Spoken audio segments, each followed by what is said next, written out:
There's looking at the person who can't know. So you need to put in mazi because this is your go-to lady.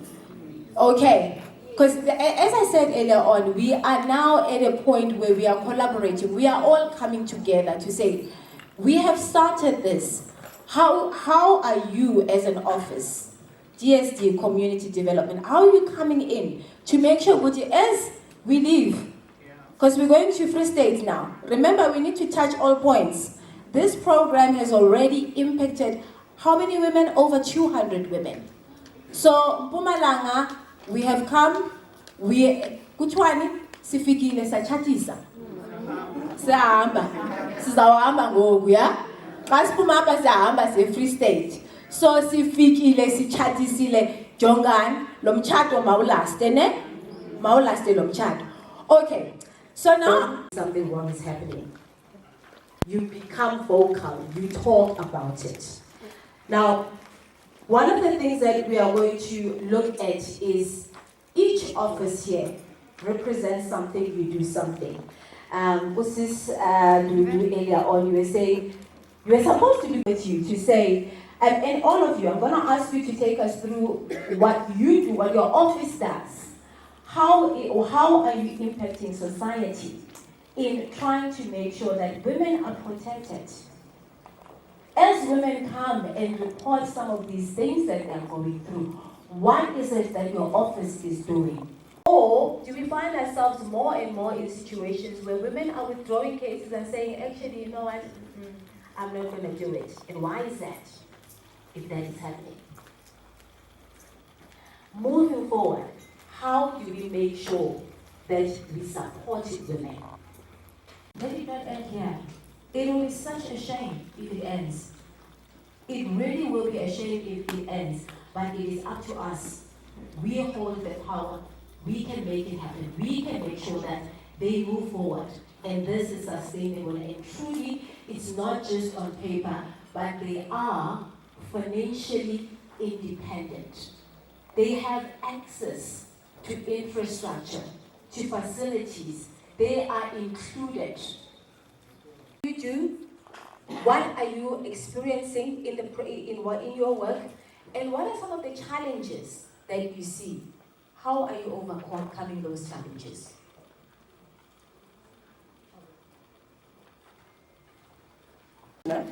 So I'm a community development practitioner here in Switzerland. Lucky enough, I was given a women development, which is part of my job. So I think most of the job that we do, we're linking with everyone, especially stakeholders. So I think Sisma Piri, as a manager, she knows most of the problems that are doing it because these are welfare issues, most of them. So what we are doing with community development, we are trying to develop women. So when everyone is done with women, so I think they must bring them to us to develop them. Because I think women development it's a key that can assist women, especially in gender-based violence. Because women need to be equipped so that they can stand gender-based violence. So community development, that's what we are doing. We want to equip women to stand so that all the departments can deal with women that have information and knowledge and they are well developed. That's what we do, community development. So anyone who wants to know about women development, they can come to our office, Bafune Community Development Office. That's where they can be assisted. If you need some information, then I can link you with the organization that can assist you more further in the district. Thank you. Thank you. Okay, so now I'm going to move to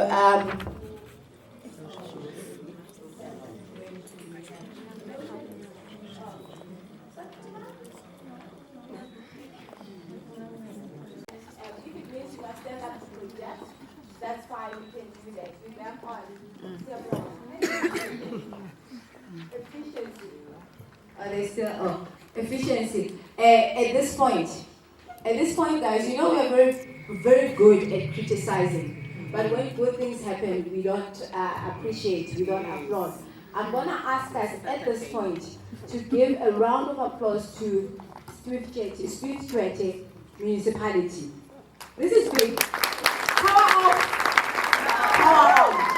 Okay, it's big. DOJ, to just speak to what Sisi spoke to. You know, I asked, I alluded to a few things. What you do as an office, some of the things that you have done to intervene, to actually help the process, and make sure that when women come, they are helped.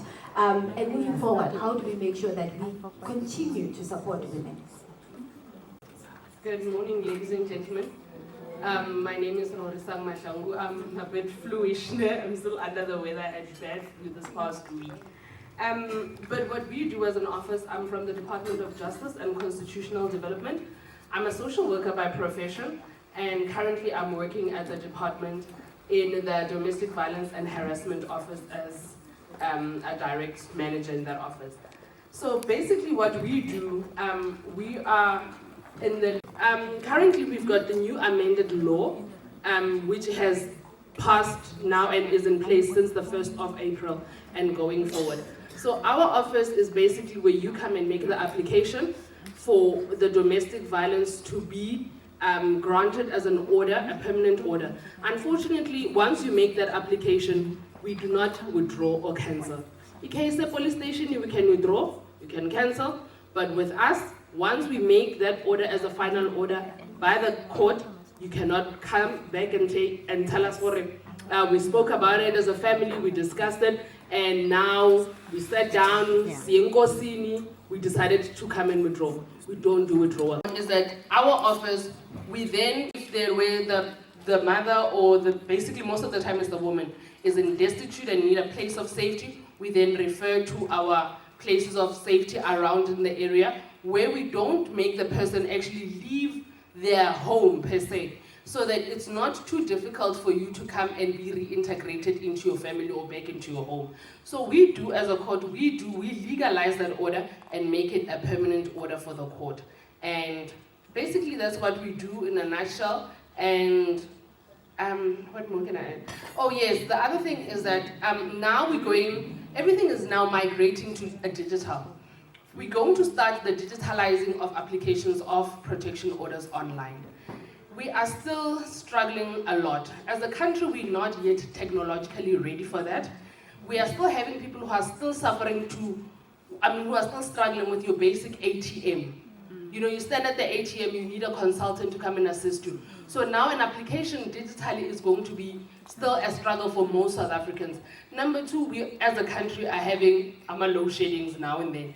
Imagine you are now being abused by your partner or whoever, and you now need to log on to an application on your phone, which you need then to do what? To get an app for it. So if you are still in the process of applying with an app, you need to download an app. Some people don't even have money to download an app. Some people don't even have the basic smartphone to download an app. So we are still struggling with that, but we are surely migrating to becoming a digitalized application for our protection orders to be done online, because as we know, the court closes at 4, our police stations are 24 hours, but the court closes at 4. So if anything happens after 4, nobody's there to assist. So the reason why we're migrating to digital is so that the application can continue even after working hours. Thank you very much.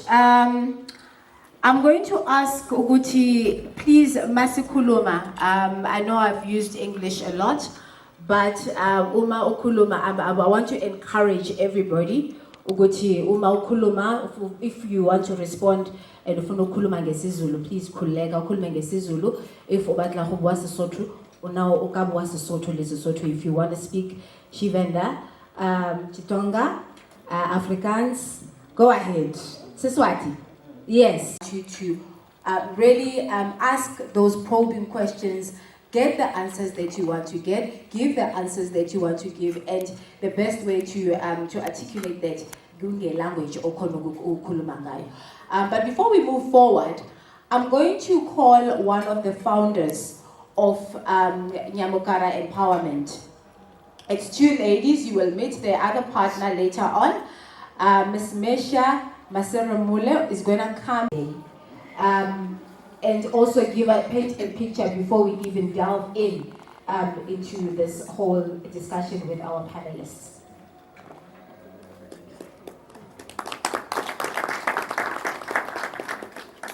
Thank you. I'm from Limpopo, but I'm based in Johannesburg at the moment. Me and Elelwane Pahlana, get up so they can see you. Elelwane Pahlana and I are the individuals that started Nyamugara Empowerment.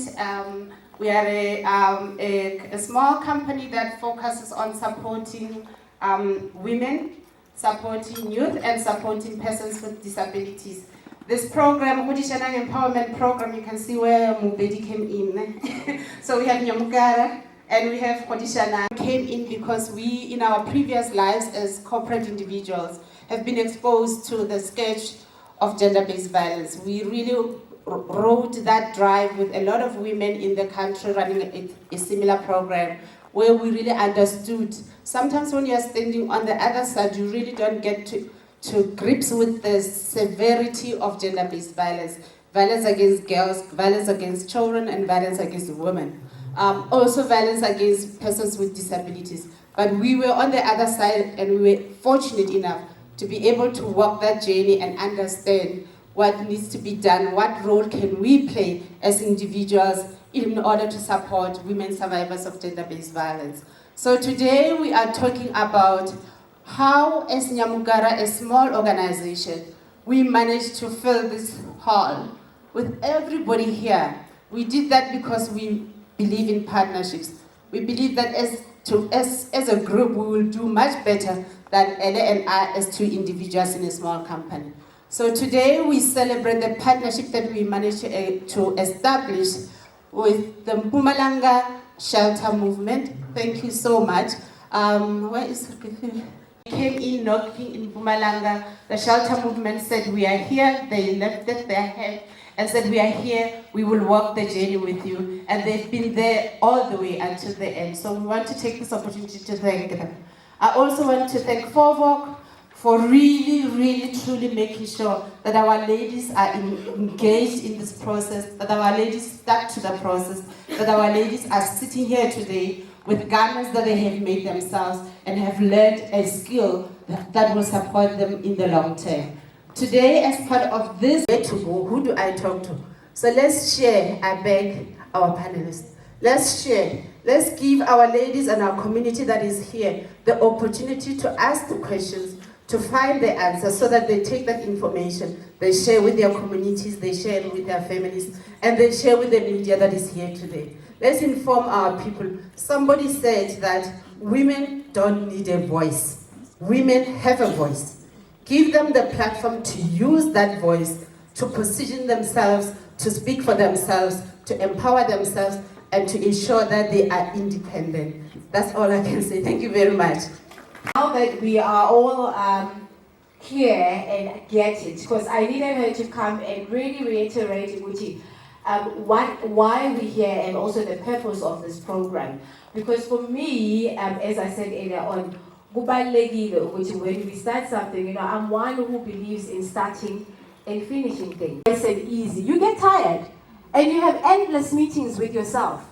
You ask yourself questions, but who do I think I am to run this whole race from Maritzburg to Durban or whatever? But you understand why you started it. If you have that compelling reason why you started, and I want you, the class of 2023 in Mpumalanga, in Malahleni, to remember the 30 people that you are celebrating, to remember why, when the going gets tough, always remember why. Yes? But Lazarus, maybe? Please tell us more. How can you then intervene? How do you plug in? How do you support moving forward?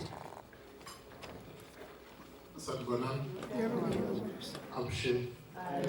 We can speak in our languages, so I'm at liberty now to speak my language. So, Mitanito Logun Mulawal.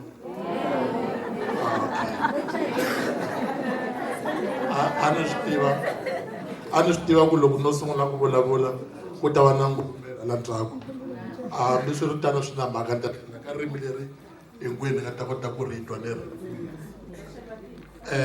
hayi khulekani ngikhuluma wonke lama language nginalo yo nhlanhla igama uLazarus Nkuna from National Development Agency okuyi-agency yakwa-government reporter through uMinister of Social Development. Uma ubheka kwa-Department of Social Development, I think there's as NDA, there is SASSA, and there is social development. That's why if you look at their banners, they are always having that. But coming back to here, gender-based violence, NDA izinto azenzayo kakhulu emsebenzini ehambisana le esihlangane ngayo namhlanje ukuthi usebenza ngama-organizations, be it an NPO, be it a cooperative, akhona emphakathini. Into esiyenzayo, we come in with a capacity building, and we also come in with the second leg, which is grant funding. So in capacity building, what we do, because you don't just give money to people to solve their problems, because money don't solve problems. It's how you use the money that solves the problem. And then in the same we come to communities through other stakeholders that are there in the society, your DSD and other stakeholders that are there, your cooperative governance, and so on. So what we do in partnership with them, we organize these groups, be it NPOs or cooperatives, and we organize workshops, and then we capacitate them. And when we capacitate them, we do governance, we do compliance, because it's important for these organizations to comply, for them to be able to get funding wherever they're requesting the funding from. So it's important to comply, so we focus mainly on that. And then besides that, we do trainings in financial management, because it's very important, because once you are granted funds, you need to account and report at the end of the day. So when we come in with financial management, we teach you all those processes of how to use the money, how to record, and then how to report when time for reporting comes. And apart from that, we discover that mostly in cooperatives and NPOs, there's a lot of conflicts.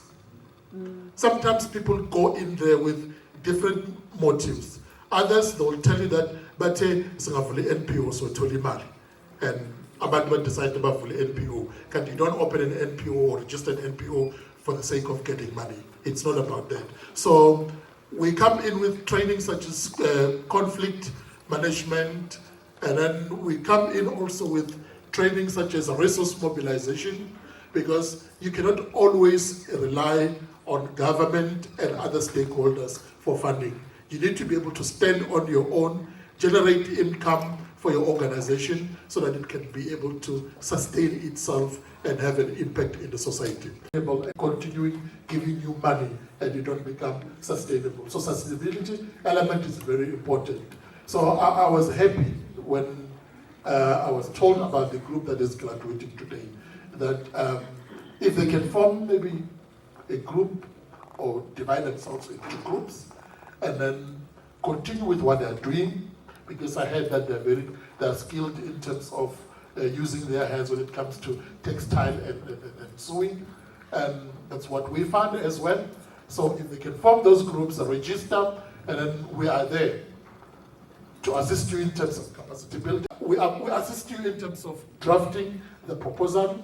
We assist you in terms of submitting the proposal, and once it's successful, the money is paid into your account, and then we are able to fulfill and achieve whatever we said we want to achieve at the end of the day. So that's what NDA does. But mostly, we are not that visible because NDA nationally, we are very few in terms of personnel. So in Mpumalanga, if you want to reach us, any office of DSD, you are able to reach us. But apart from that, probably towards the end of the program, I'll be able to share the contacts of our provincial office, even my personal contact, so that we can be able to keep in touch and be able to carry on do the good work that we do of changing people's lives. Thank you very much. But I just want to mention her now that, you know, while you put together something like this, remember, as Mesha mentioned, Mesha is based in Johannesburg. We are moving. We basically mobile. This project is national. So we work with different people and we reach out to different people. And as you can imagine, sometimes you reach out to people, the door is shut right in your face. And sometimes you reach out to people and you are fortunate enough to and then you are able to enter. And one such person who's done that welcomed us with open arms. In fact, even yesterday when we arrived here, she was here. Umam Gloria Masibo siyabonga ma ukuthi usamukele lana. Thank you very much for the opportunity. It's non-Lumiso Mtweni.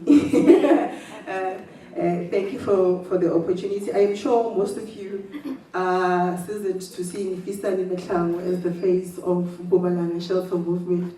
So fortunately, as times are evolving, I had the lady speaking from DOJ that times are evolving, new faces come into place. So I'm also part of the team now, working with Mpumalanga Shelter Movement, representing our home. Govern shelters, NPOs, because in NPOs, they started to hire professionals that were working with the women whether we are gathered here for today. So a gap was identified that these professionals are there in shelters and they're working with these women, but unfortunately, there is no one who is there to supervise, let me put it like that, to provide debriefing sessions for these professionals, because they also do reach what we call burnouts in lay languages. The Mpumalanga Shelter Movement is also responsible for capacity building for these professionals that are working with our women in these shelters.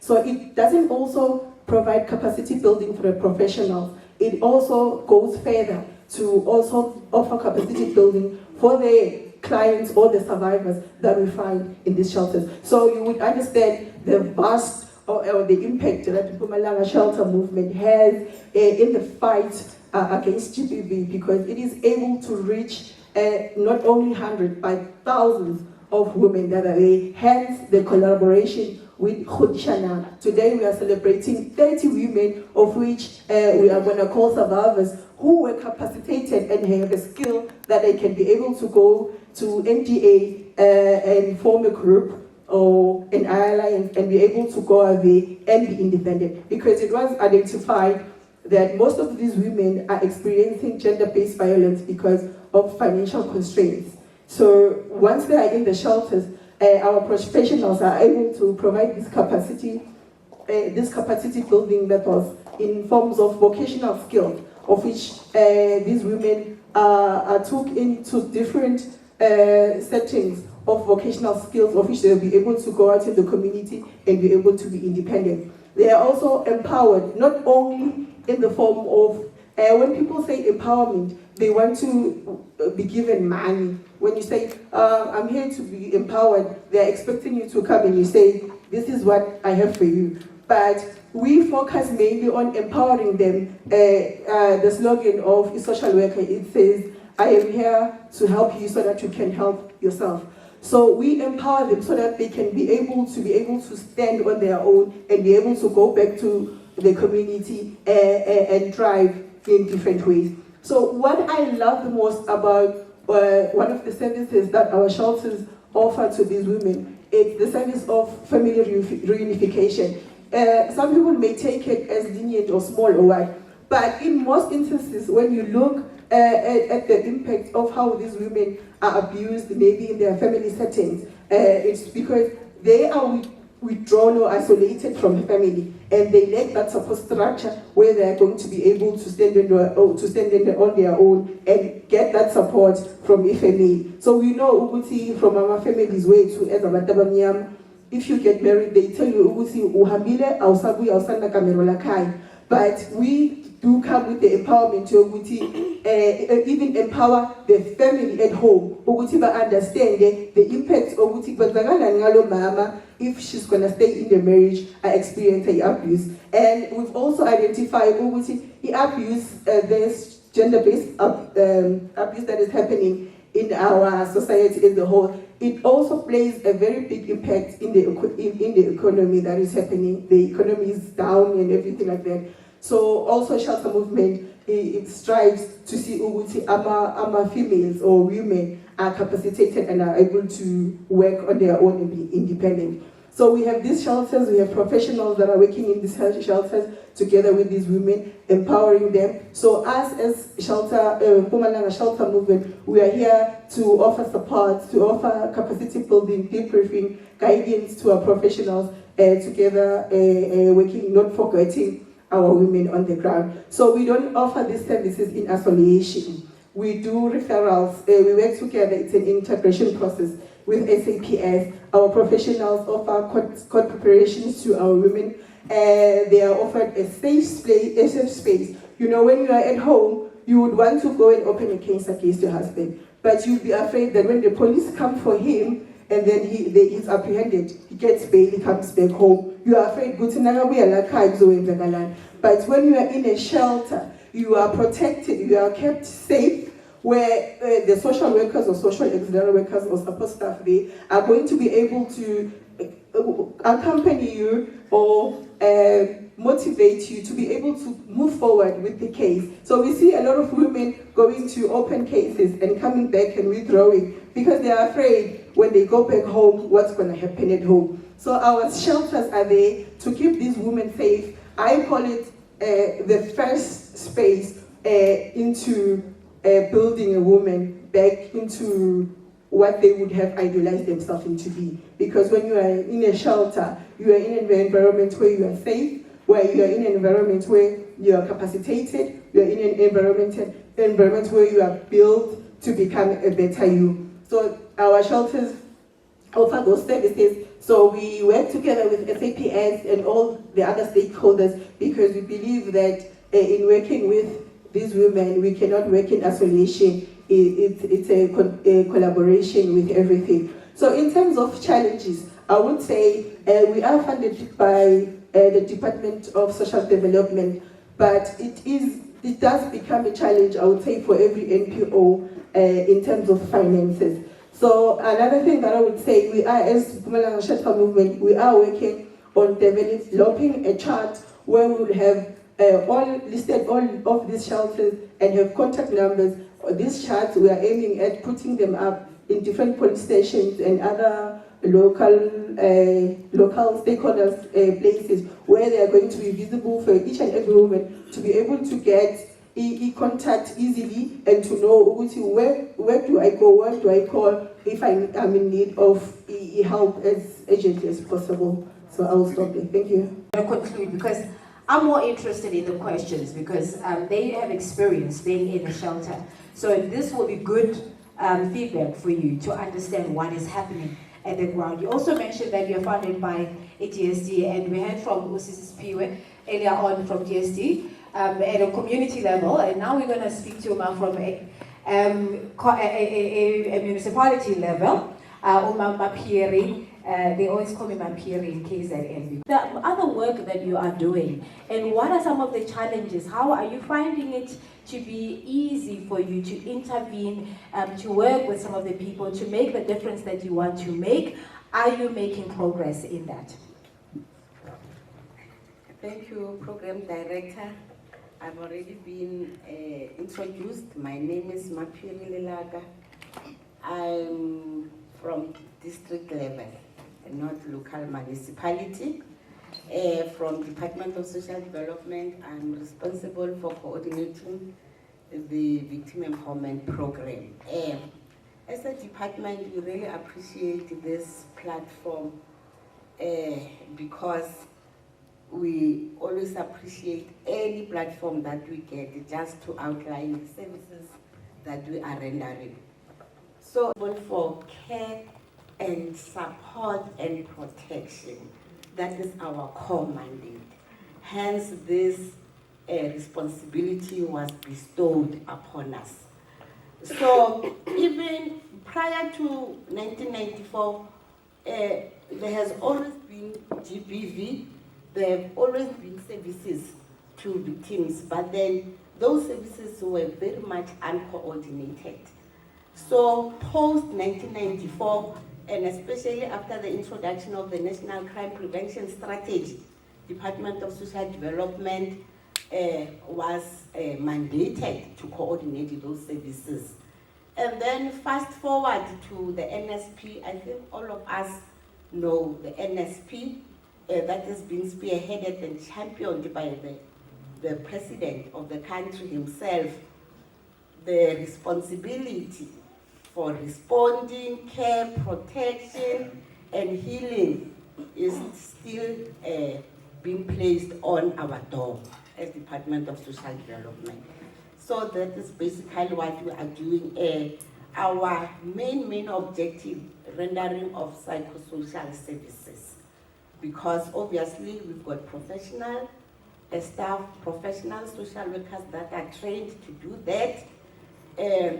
We have offices around the province, around the district, DSD offices where social workers are screening those services, they are intaking, and then where needed, they are referring to our shelters.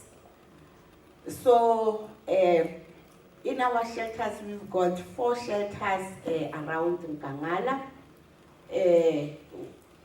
Forvok and Middelburg being one of them. We are funding those shelters to render those services a comprehensive, basket of services, psychosocial services, to create a safe space like she has already told us from the shelter movement, creating that safe space. And because at the shelter is where people feel safe, and where even secondary victimization is being reduced or non-existent actually. So we are funding those shelters, not only funding anyway, we are funding and we are monitoring them. Also, like my colleague from NDA has already alluded to, we are monitoring them to make sure that they adhere to the service level agreements. Your question is to Usispiwe. You said the first speaker. Yes? Yes, Department of Social Development, Community. Sanibonani. Government asinayo imali lesingafanda amabhizinisi lamakhulu, but siyawasita ama-household initiatives.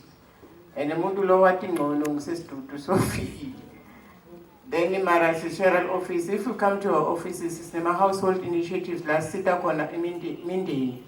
Lelene mabhizinisi amancane, then you come to our office, then siyaso-check-a ukuthi ibhizinisi yakho injani, and iyafola kule category esifunayo. Then sikwendela i-business plan, then siyakusita ukuthi u-apply. Then siyayibuka ukuthi le business injani, ifanele ukuthi singayifandi. Ngoba asibafandi lawo lamakhulu, ngoba sifuna just ma-household initiatives. Then ukuthi uyathunga, unespaza or wenda makota, then siya-check-a ukuthi le business vele iwela lapho, then we assist you. Then sikuthengela i-equipment, thina asikuniki imali ka-community development, asinayo imali, siyakuthengela whatever lesibona ukuthi uyayidinga and uyayisebenzisa, then siyakuthengela. Program Director, I think I'm partially covered by the latter speaker, but I wanted Sispiwe to elaborate more about our services that they render under the Program 5, like assist abantu business plan, maybe just to elaborate about the issue of cooperatives and whatever services that you are rendering for women under the Program 5. Thank you. Province, co-op, like to then siyahamba se-communities check ukuthi ngwaphi lesingawa-assista ngaleso sikhathi. Then mara e-ofisini asinayo imali vele lehleli for ma-co-op, but we assist them. So ma-business, even nema-NPO, so ngithi bantu lesikhona ka-assista abantu for ma-NPO, ukuthi ungeta mawufuna kuvula i-NPO siyakusita, then futhi siyaku-check-a ne-compliance, i-check-wa i-community development, then we check everything. So if there's something that we just for NPO, nema-co-op, then we can assist you ukuthi ukhona kwa-register noma kuwavula. But i-funding ayikho e-ofisini yethu ka-community development or ka-DC, ilapha kuBhuti Lazarus njengoba ashilo. Then uyasho ukuthi uBhuti Lazarus nyalo, then eMiddleburg, then ngangitholela two ma-co-op, then siyahamba siyawa-check-a, then siya-assista ukuthi sikwenzele i-business plan, then bese siyawahambisa sona kuse-province, e-province bayasho ukuthi then siyakhona bafanda. Sena-2 mhlambe na-3 eMiddleburg office, but awekho ka-community development, then afundwa nguBhuti Lazarus. Then I think, yeah. You say you can assist with the, if you want to start an NPO, you assist. Assistance comes in a form of you pay for the registration your NPO. What do you mean? Or in terms of the completion of the forms, helping with that, and then they take and actually pay for that. Office in later, then my forms are corner. Siya-assista ku-register i-NPO yakho, uyasho ukuthi NPO yakho ifuna kwendani. Then bese siyakusita ukuthi ukhona ku-check ama-objectives wakho kahle, then i-application yakho ibe right, then bese uyahamba usilethela lama-documents lafanele, then bese umuntu lo-capture-ako lapha e-ofisini lethu, then awudzingi ukuthi uye-Pretoria, then ubato-capture-ela, then wena into lotoyithola nje i-SMS from your phone. They show ukuthi wena so registered ne-NPO, then i-NPO number yakho nayo. Then you start from there, then uyomela futhi lenye message le show ukuthi i-certificate sakho uzithola kuphi ngoba manje abasawalethi i-certificate ngathi angeke basakulethe e-ofisini lethu. That's why bathi banikete but national office i-certificate makwendeka ukuthi so registered wena lakithi. Si-capture-ile i-application yakho. Ungaya e-Pretoria social development labo bakuprepare lelo langa lofika ngalo phathi thina so mela bona vele ukuthi bawalethe la ku-province so thina si-assista njenge-registration but imahala free. Okay. I-question yami izobheza ku-Sesilindiwe Lekgale. Bengithanda ukubuza ukuthi nakathi i-Steve Tshwete Ladies Forum ifonyiwe, if ever seyifonyiwe, ba-advertise kuphi? And another thing, if they are not advertised, and if it's not database is Steve bangabathola lapho abomama baba allocated, then by open a group because good database there's everything for our business woman and Steve Tshwete. Let me start by answering your question. You said, are we advertising or How are you making yes, women are aware of these issues. I think it's advertised everywhere through the councillors, through the ward committee members, and we also have a Facebook page. We've got different platforms where we advertise. That is why you see a banquet hall or community hall full of men, especially. Let me say, even though we are more than men, women are more, but you'll find the banquet full of men. So we do advertise. And then secondly, the issue of the forum, let me say it started a little bit backward because in August month, we used to have a Women's Month. So for the past few years, we were concentrating on this gender transformation on procurement. So that is where we invited all women in Steve Tshwete. We even had women from Emalahleni, although it was a Steve Tshwete thing. But we advertised everywhere. Our supply chain started by educating those who are in SMME. It was in 2020. I don't remember. Nomsa Timbi, I think 2020. Yeah, my Ngangala district is also here. We do it together. They were educated, and then we also had a selection committee because the GIZ and women, they were interested in women who are especially in big projects like the construction, like your ITC, like your transport, because they said let's leave the small cakes and concentrate on the bigger cakes. So we were in this banquet hall, at the banquet hall there. So all those women were there. We even went to the GIZ and the UN women, paid flight for those women who wanted to do benchmarking. We benchmarked with the Matole district in Eastern Cape. Those women were flight, they paid for their flights, they slept 3 days at Matole district, benchmarking with those who are in business too. Not just to share information, how did you make it, and so on and so on. And then from there we came back, and then the UN Women, they appointed National School of Governance to train these women, and they were given certification of recognition for their businesses. And then that's where they said, let's start our own forum so that we can communicate if there are issues. And then I also still follow up with them to say, did you see the advert? Are you coming for the tenders and so on? Even though some of them will say, we are on the space, we are just sending someone, whether a man or whatever, I don't know. But they say they do participate, they are in the space. And we did see a change because we've got a young woman who's, after that training, she's owning the Kwelekheleni farm. It's about 121 hectares, that farm. That young woman is 34 years, she's owning that farm.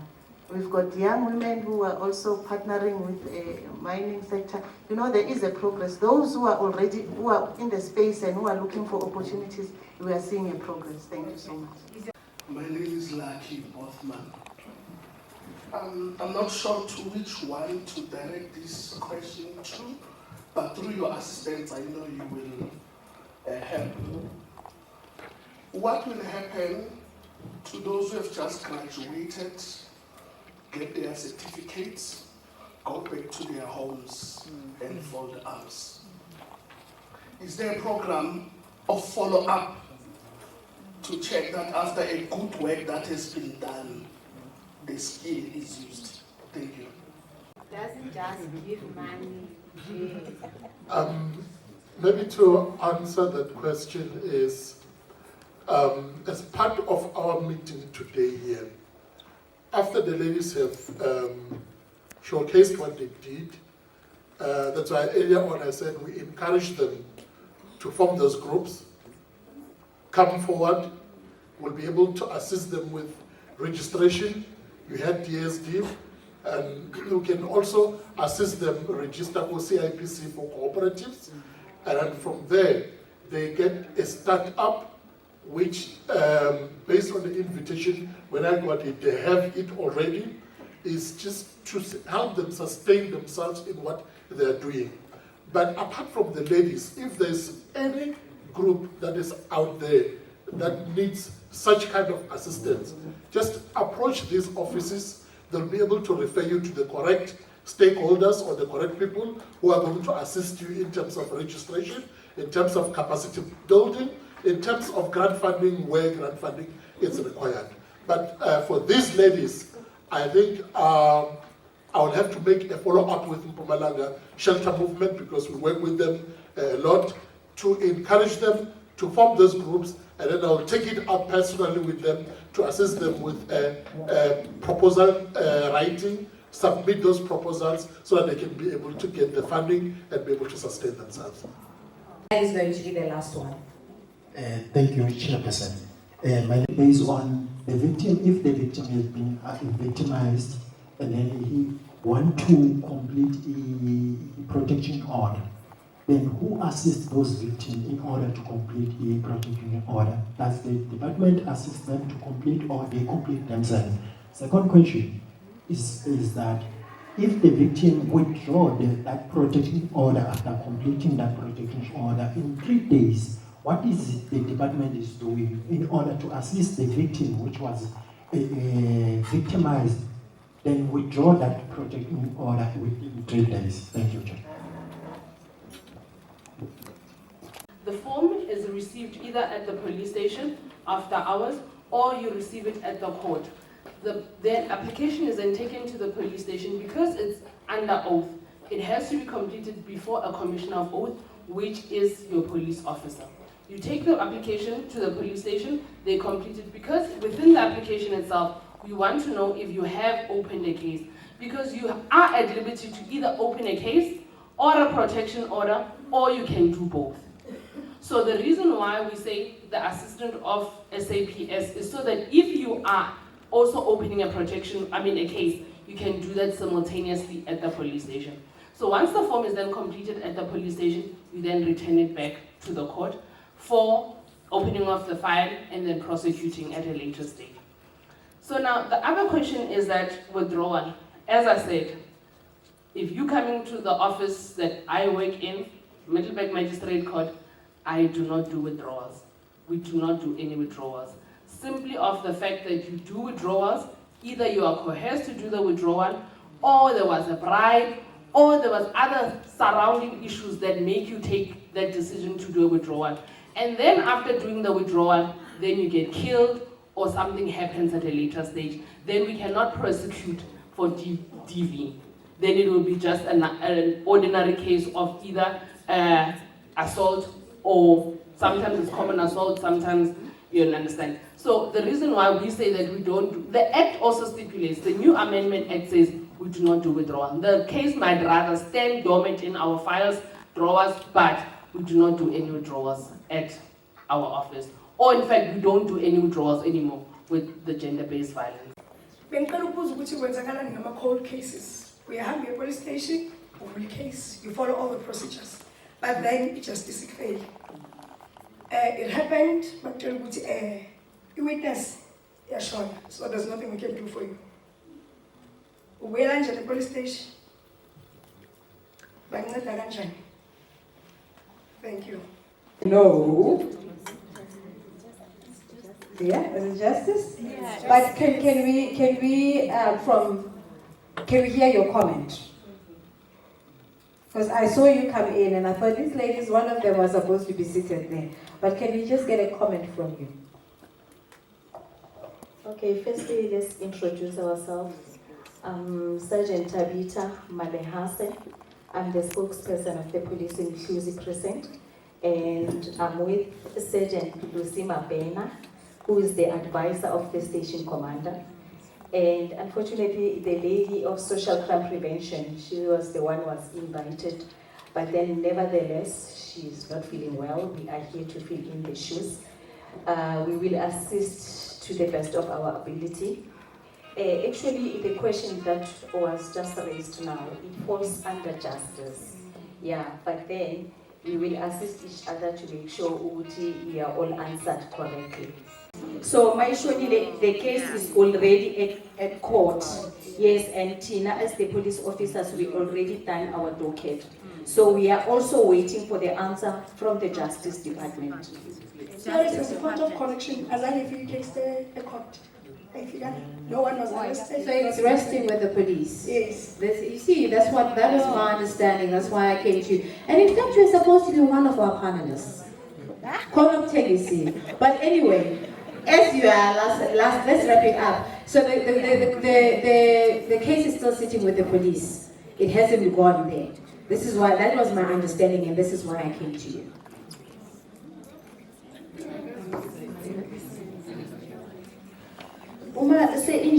Case, to my understanding, is that already, okay, your case is opened and it's with the police. It's with us. That happened on 2008. Till today, nothing happened. No one was I'm saying your case is open. You've got a case number. You have a case number. It's with us. It's with the police and it. I got in that case. I want to understand that. Case in 9, but it's something else in 2008. So I even forgot the case number. Yeah. Yes. Okay.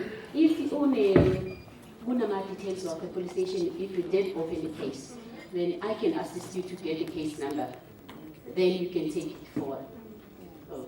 What do you need? The case number. You probably need the case number. And no, if you inquire, then you can take it with the detectives. Yeah, initially when it's only case number, like it's only the idea or magama or whatever that you have, and then I can give you case number, and then you can take it over to the detectives. Thank you. Thank you so much.